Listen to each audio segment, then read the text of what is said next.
दी print के YouTube channel को subscribe करें और ताज़ा अपडेट्स पाने के लिए बेल आइकन दबाएं। साल 1999 जनवरी का महीना था और दिल्ली की लोधी कॉलोनी पे यानी कि लोधी रोड के आसपास एक BMW कार ने 6 लोगों को कुचल दिया था, जिसमें 3 पुलिस के जवान थे और 3 जो बाकी आसपास के लोग थे। उस BMW कांड में जो BMW की तरफ से गाड़ी की तरफ से कुचला गया था, उसमें 6 लोगों की जान गई थी। बाद में ये मालूम चला कि जो कार है वो संजीव नंदा की यानी कि सुरेश नंदा के बेटे जो मशहूर आम डीलर हैं उनके बेटे चला रहे थे। और वो BMW कांड जो है वो इतिहास में एक हिस्टोरिक जिसको कहते हैं केस के रूप में दर्ज हुआ। सुनवाई चली, ट्रायल कोर्ट, हाई कोर्ट और सुप्रीम कोर्ट तक पहुंची, लेकिन 5 साल की सुप्रीम कोर्ट ने सज़ा सुनाई थी, लेकिन वो सज़ा काट चुके थे 2-2.5 साल। और उसके बाद फिर उन्हें एक तरह से जमानत मिल गई, छुट्टी मिल गई, क्योंकि सुप्रीम कोर्ट ने ये कहा कि ये अपनी सज़ा काट चुके हैं। और उसके बाद उन्हें कुछ सोशल चैरिटी इस तरह के काम करने को कहा गया। उस केस में कई तरह की फिक्सिंग भी हुई थी। NDTV ने एक स्टिंग ऑपरेशन किया था, किस तरह से उसमें जो लॉयर्स थे, जो वकील थे, उनको फिक्स किया गया। तो कई सारे मामले उस केस में हुए थे। लेकिन उसका जिक्र मैं क्यों कर रहा हूँ? इसका जिक्र मैं इसलिए कर रहा हूँ कि लखीमपुर खीरी में एक इसी तरह का वाकया हुआ है, जहाँ पर आरोप लगा है एक केंद्रीय मंत्री के बेटे के ऊपर। जो उनका जो कॉन्वॉय था, उनकी जो गाड़ी थी, वो किसानों को कुचल देती है, जिसमें कुछ किसान की मौत हो जाती है। तकरीबन 8 लोगों की जान गई है, जिसमें 4 किसान हैं और 4 जो BJP के कार्यकर्ता बताए जाते हैं, ड्राइवर बताया जाता है कि उस हादसे में उनकी जान गई है। जो FIR दर्ज की गई है, 2 FIR दर्ज किए गए हैं। एक FIR दर्ज जो किसानों की तरफ से किया गया है, उसमें मंत्री महोदय के बेटे का नाम है। दूसरी FIR जो दर्ज हुई है वो अननेम्ड है और उसमें असामाजिक तत्वों के ऊपर वो FIR दर्ज हुई है। अब सवाल ये है कि इन्वेस्टिगेशन होगी और उसमें पता चलेगा कि आखिर मंत्री का जो बेटा था, जो अजय मिश्रा, उनके जो बेटे हैं आशीष मिश्रा, उनका कितना बड़ा उस पूरे इस कांड में योगदान है। क्योंकि मंत्री की तरफ से बार बार ये कहा गया है कि वो उस मौके पे मौजूद नहीं थे, वो जो पॉलिटिकल कार्यक्रम था उसमें मौजूद थे। किसानों की तरफ से कहा गया है, जो संयुक्त किसान मोर्चा का जो स्टेटमेंट है, राकेश टिकैत और तमाम जो किसान संगठनों ने दावा किया है कि मंत्री के जो बेटे हैं उनका जो कॉन्वॉय था और वो खुद गाड़ी चला रहे थे और शराब पीकर गाड़ी चला रहे थे। ये किसानों का दावा है। अब सवाल है कि इसमें कौन झूठ बोल रहा है, कौन सच बोल रहा है, ये तो जांच के बाद पता चलेगा। लेकिन इस पूरे कांड से आखिर हमें क्या पता चलता है कि किस तरह से किसान और सरकार के बीच में जो ट्रस्ट डेफिसिट है वो इतना ज़्यादा बढ़ गया है। तो इस पर हम बात करेंगे प्योर पॉलिटिक्स में।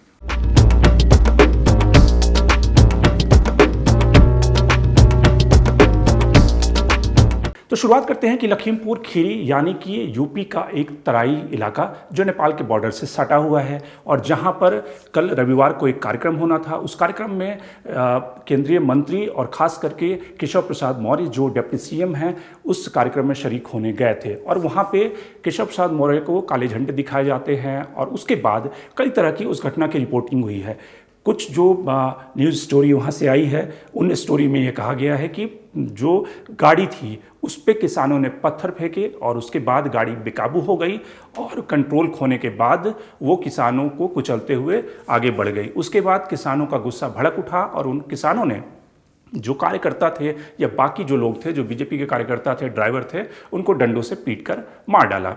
दूसरी जो कहानी है, दूसरा जो नैरेटिव है इस केस में आया है कि जो केंद्रीय मंत्री अजय मिश्रा के बेटे हैं, जो कि इस बार विधायक का चुनाव लड़ना चाहते थे उस इलाके से, वो उस पूरे कार्यक्रम की देखरेख कर रहे थे। और जब उनके पिता और डिप्टी चीफ मिनिस्टर को वो रिसीव करने गए और उन्हें काले झंडे दिखाए गए और उसके बाद धरना प्रदर्शन हुआ, शोरबाजी हुई, नारे लगे, तो उससे गुस्सा में आ गए और दोनों के बीच में झड़प हुई। और वो खुद गाड़ी चलाते हुए, जिसमें उनका ड्राइवर भी था, उन लोगों ने किसानों को कुचल दिया, जिसमें कि शुरुआत में 2 किसान की मौत हुई, बाद में वो आंकड़ा 4 तक पहुँच गया। ये दूसरा नैरेटिव, दूसरी जो स्टोरी है वहाँ से निकल कर आई है।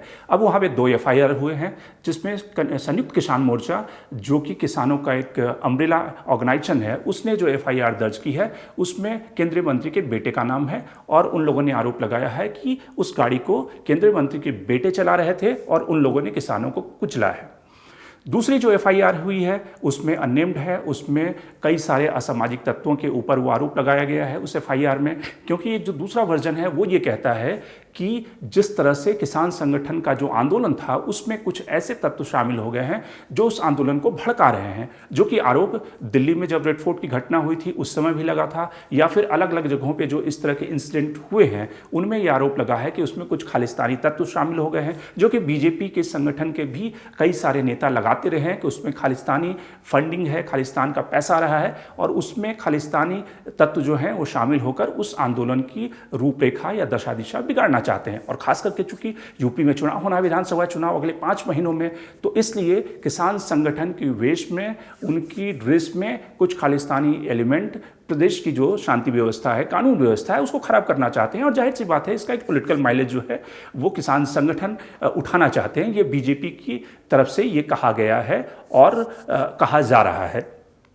लेकिन इसमें जो बड़ा सवाल है उस पर हम पहले आए, उससे पहले जो पॉलिटिक्स है, लखीमपुर खीरी के बाद कल से पॉलिटिक्स बिल्कुल अपने परवान पे है, जिसमें तमाम तरह के तमाम दलों के नेता उस घटनास्थल का मुआयना करना चाहते हैं, किसानों के साथ अपनी सहानुभूति दर्ज करना चाहते हैं। उमर अब्दुल्ला ने कहा है कि लखीमपुर खीरी या फिर यूपी एक दूसरा JNK बन चुका है, यानी कि जम्मू कश्मीर बन चुका है। प्रियंका गांधी वाड्रा जो कि कांग्रेस का रिवाइवल उत्तर प्रदेश में चाहती हैं, वो कल ही निकल चुकी थी लखीमपुर खीरी के लिए। उन्हें रोक लिया गया है, सीतापुर के गेस्ट हाउस में है, जहां पे दृश्य आपने देखे कि किस तरह से वो झाड़ू लगा रही हैं जब उनको रोका गया और डिटेन किया गया। अखिलेश यादव समाजवादी पार्टी के जो बड़े नेता हैं और उनके अध्यक्ष हैं, वो सुबह में प्रोटेस्ट करना चाहते थे लेकिन उन्हें घर में डिटेन किया गया। बाहर जब वो निकले उसके बाद पुलिस की गाड़ी में बिठा करके उन्हें थाने ले जाया गया। उस मौके पर ही उनके घर के ठीक सामने एक जो जीप थी उसको फूंक दिया गया।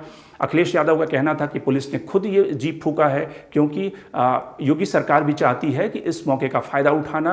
जो पुलिस का वर्जन है, पुलिस अभी तक ये आइडेंटिफाई नहीं कर पाई है कि आखिर पुलिस थाने के सामने अगर कोई जीप को फूंक देता है उतनी सिक्योरिटी वाले इलाके में जहां पर अखिलेश यादव का घर है, तो जीप को किसने फूंका? बहुत सारे जो बीजेपी के कार्यकर्ता हैं उनका कहना है समाजवादी पार्टी के कार्यकर्ताओं ने जीप को फूंका है। तो खैर ये अलग बात है कि जीप को किसने फूंका, ये तस्वीर सामने आएगी क्योंकि वहाँ पर CCTV कैमरा भी था।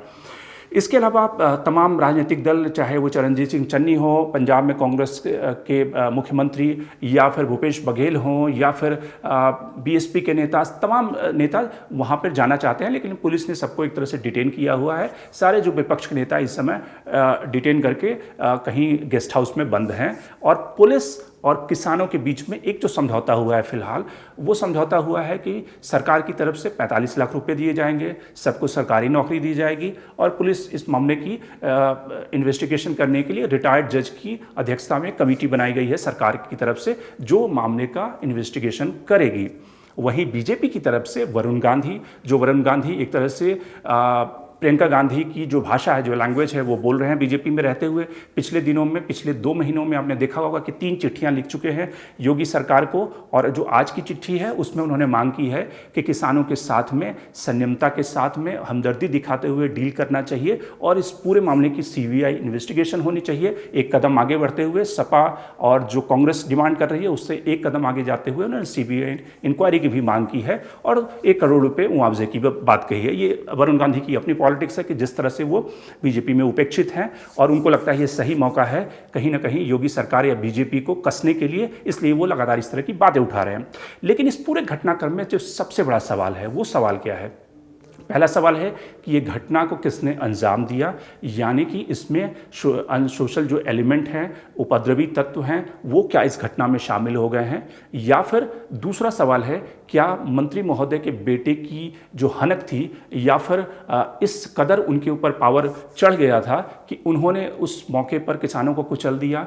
तो ये सारी बातें इन्वेस्टिगेशन में सामने आएगी, जब जांच होगी और निष्पक्ष जांच होगी तब वो बातें सामने आएगी। लेकिन उससे बड़ा सवाल एक जो उभरता है, जो आपने करनाल में भी देखा होगा, लखीमपुर खीरी में देखा, या फिर अलग अलग घटनाओं में आप देख रहे हैं कि जो सरकार और किसानों के बीच जो ट्रस्ट था वो ट्रस्ट डेफिसिट इतना ज़्यादा बढ़ गया है कि अब दोनों एक दूसरे के खिलाफ किसी भी तरह की हिंसा करने पर उतारू हो गए हैं। जो शांतिपूर्ण जो एक आंदोलन का जो मूड था, जो कलेवर था, वो एक नेक्स्ट लेवल पे जा रहा है।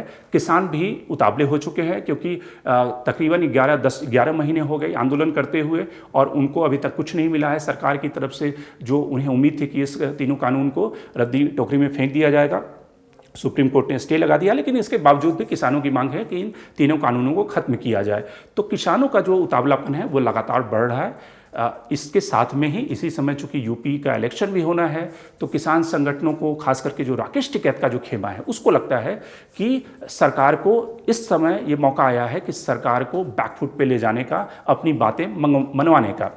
सरकार की तरफ से जो ट्रस्ट डेफिसिट या सरकार की तरफ से जो एक आप देख रहे हैं कि हरियाणा से लेकर अलग अलग राज्यों में अगर जिस तरह के मनोहर लाल खट्टर के बयान आए और जिस तरह की बीजेपी की इंटरनल मीटिंग में वो एक तरह से उकसाने का काम कर रहे हैं या फिर उन्हें ट्रेनिंग दे रहे हैं कि आप जेल जाओगे तभी नेता बनोगे, तो ये जो किसान संगठन जो कि बीजेपी नेताओं को गाँव में घुसने नहीं दे रहे हैं, इनका मुकाबला करो और उसके लिए एक तरह से वायलेंट तरीके भी अपनाने हों। तो अगर एक मुख्यमंत्री अपनी जवान से इस तरह की बातें कर रहा हो, जिसके हाथ में लॉ एंड ऑर्डर की संभालने का जिम्मा है, तो आप उम्मीद कर सकते हैं कि किस तरह की स्थिति या किस तरह की स्ट्रैटेजी बन रही है।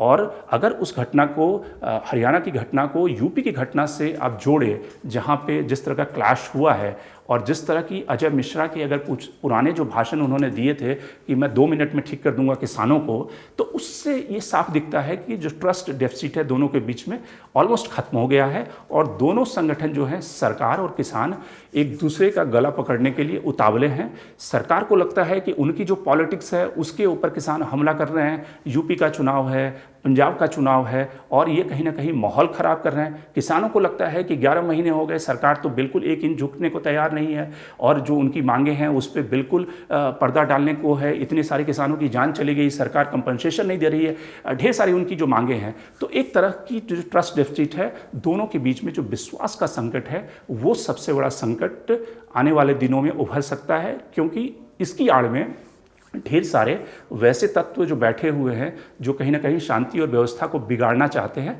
वो इसका फ़ायदा उठा सकते हैं, चाहे वो दिल्ली हो या फिर पंजाब हो या फिर उत्तर प्रदेश हो। तो ये सारे सवाल हैं। मुझे लगता है कि आने वाले दिनों में सरकार को और किसान संगठनों को बैठकर इसके जवाब देने होंगे और जब इसकी जाँच होगी तो उससे कुछ और साक्ष्य निकलेंगे जिस पर हम समझ सकेंगे कि आखिर इस पूरी घटना में किसका हाथ था।